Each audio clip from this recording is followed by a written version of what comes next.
दोस्तों, आज हम जानने वाले हैं एक ऐसी कहानी जिसने पूरे हिंदुस्तान का भविष्य बदल दिया।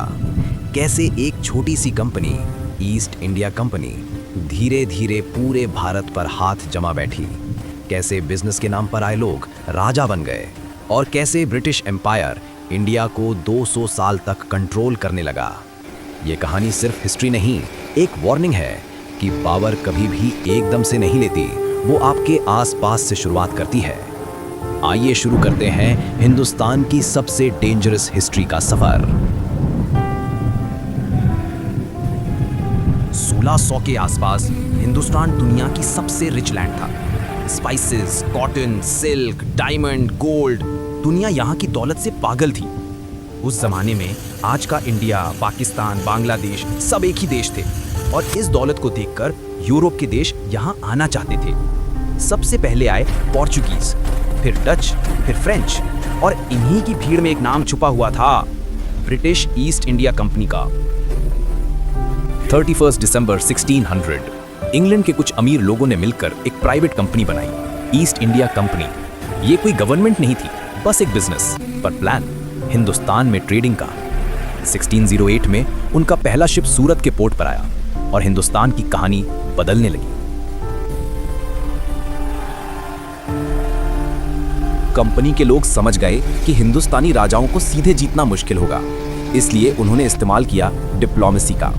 गिफ्ट्स, डील्स, प्रॉमिसेस, राजाओं को कहना बस हमको बिजनेस करने दो, और धीरे धीरे उन्होंने अपने फोर्ट्स, सोल्जर्स और ऑफिस बनाने शुरू किए। 1707 में मुगल एम्परर औरंगजेब की डेथ के बाद मुगल एम्पायर टूटने लगा और राज्य छोटे छोटे टुकड़ों में बंट गए। इस गैप का फायदा उठाया कंपनी ने। जहां जहां कंफ्यूजन थी वहां वहां कंपनी अपना कदम जमा रही थी। 1757 the turning point, battle of Plassey, Sirajuddaulah versus East India Company. Company ने ब्राइबरी, बिट्रेयल और पॉलिटिक्स का इस्तेमाल किया। मीर जाफर को पैसे देकर सिराज को गिराया गया। रिजल्ट, कंपनी ने बंगाल जीत लिया और बंगाल उस जमाने का इंडिया का रिचेस्ट रीजन था। प्लासी की जीत के बाद कंपनी अब फिलैंथ्रोपिस्ट नहीं, एक रूलर बन चुकी थी। 1765 में कंपनी को दीवानी राइट्स मिल गए, मतलब टैक्स कलेक्शन का राइट। यहां से शुरू हुई ब्रिटिश राज की foundation.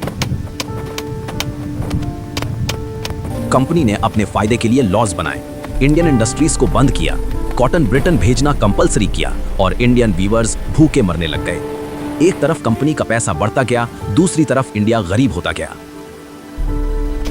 1857 the first war of independence. Mangal Pandey, Rani Lakshmibai, Bahadur Shah Zafar, Tatya Tope, पूरा हिंदुस्तान एक साथ खड़ा हो गया। कंपनी का राज हिल गया, पर ब्रिटिश आर्मी ने रिवॉल्ट को क्रश कर दिया। 1857 के बाद ब्रिटिश गवर्नमेंट को समझ आ गया कि कंपनी को पावर में रखना डेंजरस है, इसलिए 1858 में ईस्ट इंडिया कंपनी को ऑफिशियली डिसॉल्व कर दिया गया और इंडिया सीधे ब्रिटिश क्राउन के अंडर चला गया। यानी अब इंडिया पर रूल करने वाले एक बिजनेसमैन नहीं, इंग्लैंड की सरकार थी। रेलवेज, पोस्ट्स, टेलीग्राफ सब डेवलपमेंट्स हुए, पर उनका मेन गोल था इंडिया को इकोनॉमिकली ड्रेन करना। टैक्सेस बढ़ गए, फैमिन बढ़ गए, पॉवर्टी बढ़ गई। दोस्तों, एक छोटी सी कंपनी बिजनेस के नाम पर आई, लोग कैसे पूरे देश पर राज करने लगे। ये कहानी हमें ये सिखाती है कि अगर एक नेशन अंदर से डिवाइडेड हो तो कोई भी बाहर का आकर उसको रूल कर सकता है। आज का हिंदुस्तान यूनाइटेड है और ये यूनिटी हमारी सबसे बड़ी स्ट्रेंथ है। अगर वीडियो पसंद आई हो तो लाइक, शेयर और सब्सक्राइब जरूर करें।